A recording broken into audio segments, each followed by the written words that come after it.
On September 8th, 2025, I had the chance to attend the TIFF premiere of Richard Linklater's new movie, Blue Moon. Shout out to my friend Ken Harvey, who made this possible. Set during the Sardi's opening night party of Oklahoma in 1943, Broadway lyricist Lorenz Hart, played by Ethan Hawke, attends in support of his friend and former writing partner, Richard Rodgers, played by Andrew Scott.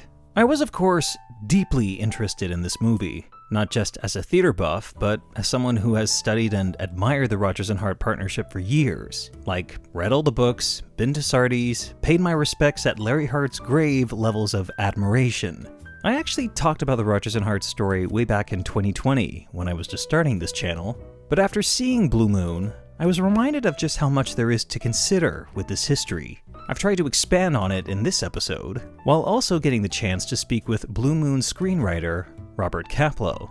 This video isn't really a review of the film, more of a companion to your Blue Moon viewing, which I guess my first Rodgers and Hart video can be thought of as well. Before we get started, just a reminder that if you enjoy this video and want to support Staged Right, do make sure to hit that like button and subscribe today.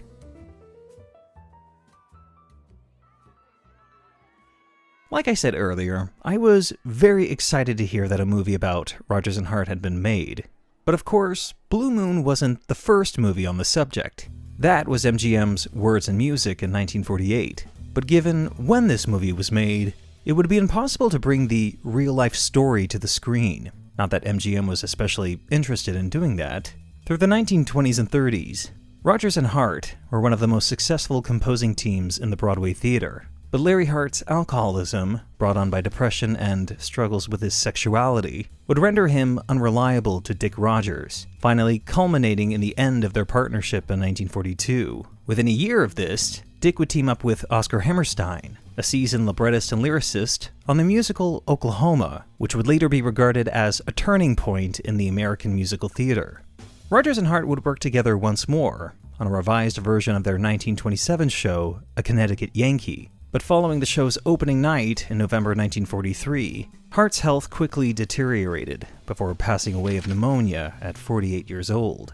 When it came time to make a movie about their partnership, MGM would obfuscate or fictionalize details, and I'd argue that much of that had to deal with the draconian guidelines of the Hays Code. In any other film of this period, depictions or suggestions of alcoholism or homosexuality would have been used to demonstrate the moral failing of a character, sometimes to justify their downfall. But Words and Music was intended as a splashy musical extravaganza that celebrated Rodgers and Hart, so he couldn't really be vilified here. As a result, any depictions of alcohol consumption are downplayed or suggested by code, aka the Prohibition-era baby pram with cups of coffee. His homosexuality, of course, never comes up. And his disintegration at the end of the movie reads so vague and sudden that Bosley Crowther called the final minutes of the movie among the most horribly inadequate and embarrassing things this reviewer has ever watched. Even the Rodgers family hated it, with Mary Rodgers-Gettle mincing few words when reflecting on the film. We all thought the movie was ridiculous, frankly. I remember being outraged because the two little girls were so icky cute. I'd much rather have gone to see Werewolf in the Dormitory, any movie but Words and Music. Nowadays, though, it seems Hollywood can't get enough of the so-called biopic, reveling in stories about tortured artists with substance abuse problems and messy private lives. Not so much to critique the people or systems that exploit or fail the subjects of these films, but as a chance to showcase an actor and their ability to inhabit a role, to show just how much they can look or sound like the person they're playing, and what extremes they're willing to go through to play the role. With this in mind, as well as my excitement, I think I was justifiably apprehensive when I first read that a movie about Larry Hart was happening. Not being overly familiar with director Richard Linklater and his work, I decided to rent his 2008 film Me and Orson Welles, based on Robert Kaplow's 2003 novel, which follows the mounting of Orson Welles' historic production of Julius Caesar in November 1937. Now, imagine my surprise watching this movie for the first time and hearing Richard Rodgers being referenced within the first 5 minutes. I really like this song. Richard Rodgers. Only guy on earth who can write a melody like that. I remember taking the Rodgers and Hart songbook out from the library and playing it, and I didn't even know half those songs. They're so inventive, melodically. There's a quotation, I think it's Noel Coward, who said that Richard Rodgers pisses melody. You know, I thought in my early 20s, I thought I might be a songwriter. That was something I was thinking about actually as a career, because I had some feeling and some talent in that area. And I went one day to Library of Performing Arts up at Lincoln Center in New York, and they have a big audio listening lab. I listened wearing these gigantic headphones, to this is when everything was on reel-to-reel tape back in those days. There's this moment where he talks about Larry Hart to move on to Oscar Hammerstein, and there's something so cold and businesslike. It really stayed with me. I think I knew right then I was going to write about this someday. Given the inherent drama of the story, I'd always found it odd that no one had made a play or movie about the partnership in earnest. Then the more I thought about it, I recognized how challenging it would be, not just in the telling of the story, but also contending with the legacy of these men that helped shape the landscape of the musical theater, while also being, let us say, deeply flawed and complicated. And given the salacious track record of Hollywood biopics, I A, didn't think this could be done successfully, or more to the point, tastefully, and B, I doubted the Rodgers and Hart, the Hammerstein estates would ever greenlight such a picture.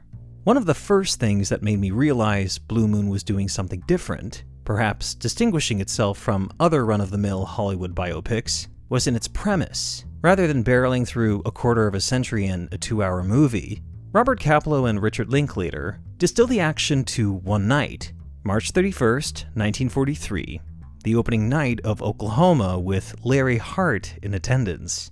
The concept right away is compelling and in its own way provocative, but is also well documented in history, with many recalling Larry Hart attending the opening night in support of his old friend.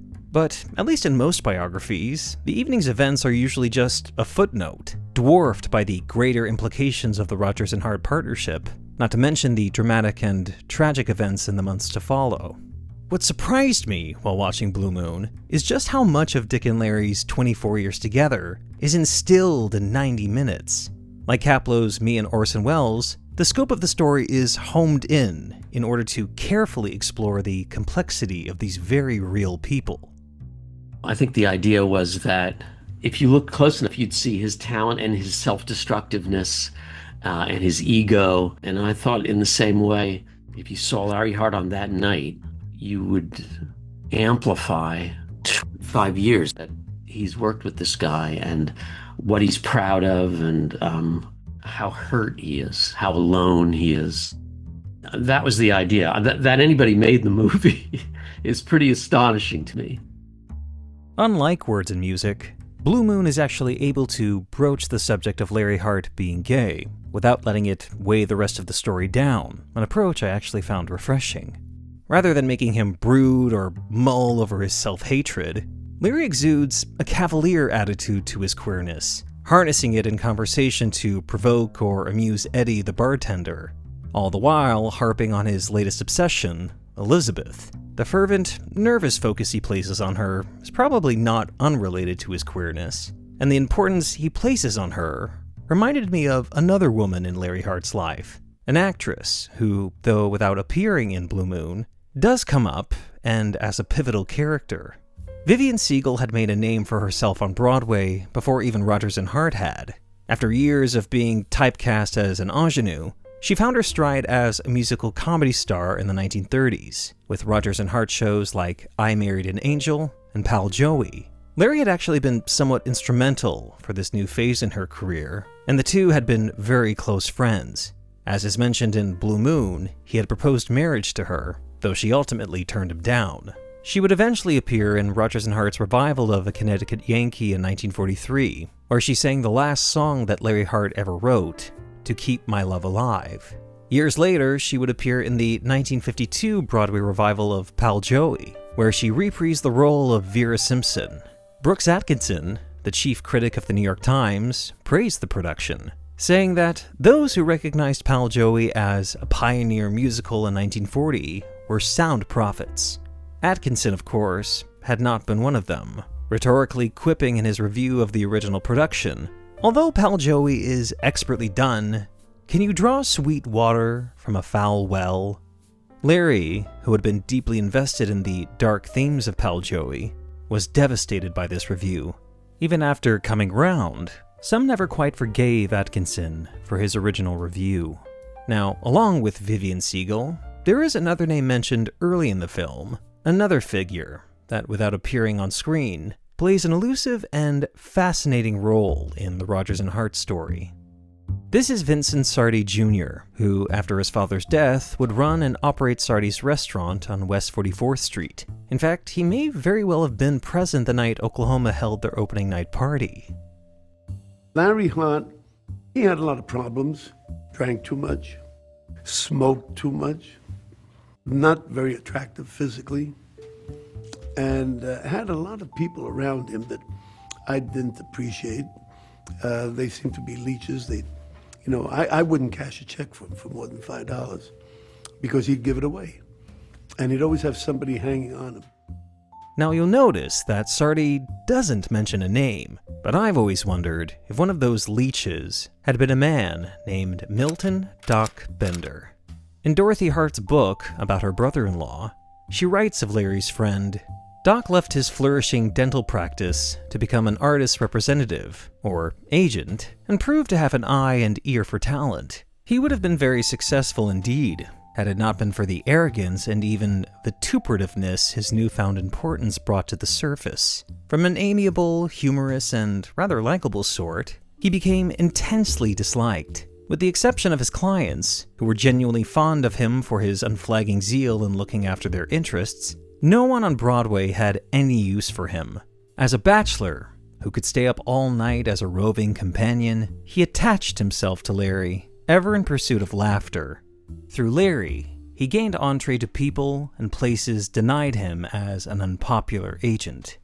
Doc Bender's unpopularity seems to account for, despite representing people like George Balanchine, even at one point a young Desi Arnaz, his time in entertainment seems largely to have been downplayed, in some cases erased, to the point that you are unlikely to find a photograph of the man anywhere, and trust me, I've looked. The closest I've been able to find is a suggestion that Bender's likeness served as a model for the character of Dr. Kitchell in the 1956 musical Bells Are Ringing. The character, a dentist with a struggling practice, is a showbiz wannabe, described as a sweet, ineffectual-looking, balding young man with glasses who interrupts his examination of patients to write down music he's just thought of. Actor Bernie West, who originated the role on Broadway and appeared in the film version of the musical, was allegedly cast for his resemblance to Doc Bender.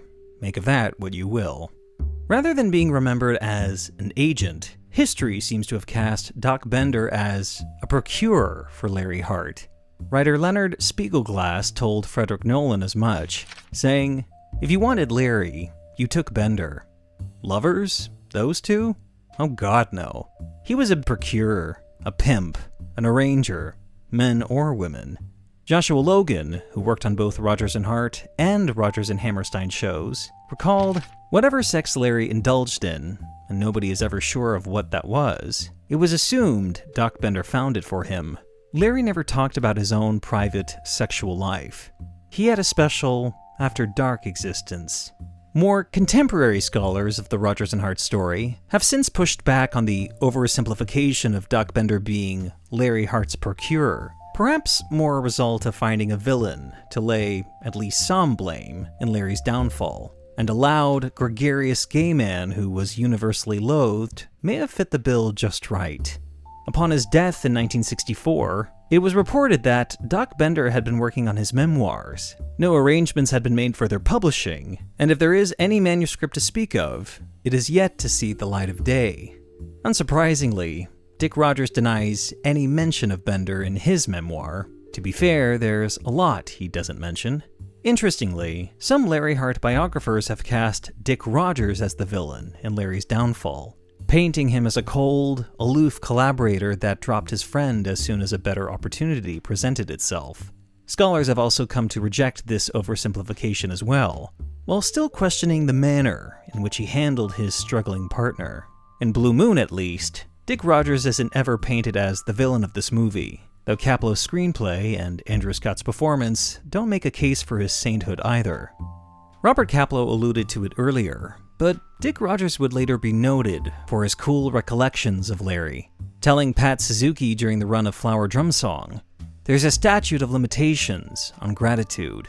Diane Carroll remembered that while working on the musical No Strings, the first and only show Dick Rodgers acted as both composer and lyricist, he quipped to the understandably stunned actress, "You just can't imagine how wonderful it feels to have written the score and not have to search all over the globe for that drunken little fag." Only near the end of his life, perhaps as his own career had cooled, and after reflecting on those early years, would his attitude towards Larry soften, saying in 1976, "I loved working with him, and I loved him. I miss him terribly. But I did have the privilege of working with him, and I'm grateful for that." And still, there remains an uneasy feeling about the end of Rodgers and Hart. Just 3 weeks after Oklahoma opened, Larry's mother, Frida Hart, would pass away, a loss that he would never recover from. Within 6 months, Larry would be dead too, and many understandably ponder the success of Dick Rodgers being the end of Larry Hart. Mary Rodgers Gettle, Dick's eldest daughter, spoke often, sometimes with shocking candor about her father's legacy, including in her posthumous and really rather excellent memoir, co-written with Jesse Green. The elation of Oklahoma and the despair of Larry Hart. They're related, no doubt, and also not. Later going on to say, "More than one thing can be true at a time. Daddy sobbed at Larry's funeral. He also seems to have been involved, whether directly or indirectly I don't know, in manipulating his finances and will, of which he was an executor. And though Daddy was not a beneficiary of the estate, he did end up as executor with William Cron in control of the copyrights on everything they wrote." Side note, Cron actually is mentioned in Blue Moon, albeit very briefly, on the scene in the staircase where Larry complains to Dick for saddling him with Cron to manage his finances. Mary Rodgers Gettle continues, "Daddy was a tough businessman, and Larry an impossible collaborator. I can imagine that the tough businessman thought, after all the years he'd spent locking the impossible collaborator in rooms to write, and covering for him when he was plastered, and threatening reporters who called him a fairy, that he was justified in arranging things so he could manage their legacy, without further interference from beyond the grave. Daddy knew his own worth, and the probate court repeatedly found the will to be valid. But I can also imagine how this would seem like a terrible betrayal to the Hart family. I tend to think the truth is somewhere in the middle, or at both ends. A justifiable betrayal? A traitorous justice? Maybe that's a charitable interpretation. Certainly it's a convenient one, since the Rodgerses have been in charge of the catalog for 70 years. My judgment in the matter isn't worth much. Blue Moon, of course, doesn't go into this history, though if you're listening, you can hear it being anticipated. While touching on the ambivalence of the Rodgers and Hart partnership, Blue Moon's focus is on the dissolution of their friendship, a bond between two men that care deeply for each other, but have ultimately outgrown one another. Larry stubborn, prone to cynicism, biting satire and parody, whereas Dick is yearning to write something emotional, transcendent, and unabashedly sentimental, the ultimate expression of which is Oklahoma. This clash of sensibilities has always been part of the lore of Rodgers and Hart. While Dick was eager to create work that appealed to the masses, Larry was resistant to the idea, just like when he initially refused revising the lyrics for what ultimately became the song Blue Moon. Maybe there was pride involved, but really he deplored the idea of pandering or dumbing down his lyrics for an audience.